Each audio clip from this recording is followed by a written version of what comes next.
নমস্কাৰ বন্ধুসকল, আজি এটা নতুন ভিডিঅ'লৈ আপোনালোক সকলোকে স্বাগতম জনাইছোঁ।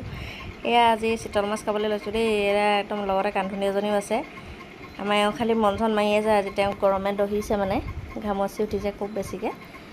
এই মাছকেইজনী ফ্ৰিজত থৈ দিছিলোঁ, কেনেকুৱা হৈ গ'ল চাওকচোন কান্ধুলিজনী গতে। খালি এতিয়া বাচিবলৈ দিগদাৰ হ'ব অলপমান, এই টান টান হৈ গ'ল যে বাকলিবিলাক। খালি হেৰি আৰু তেন্তেও যেনে তেনে বাচিব লাগিব আৰু, অকণমান দামী মাছ যে হ'লেও দামী হ'লেও ইয়াৰ খালি মই খাই বৰ বেয়া পাওঁ দেই। বৰ কাঁইট এইজনী সিহঁতৰ মাছৰ, দেখিছে বাৰু মোৰ গাটো সমান শকত। খালি হেৰি হয় অলপমান কাঁইট হয়, বহুত বেছি কাঁইট।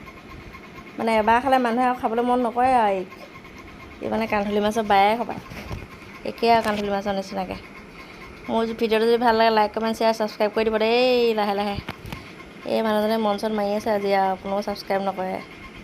ঘামচিও খাইছে এওঁক। আজিলৈ বাই বাই।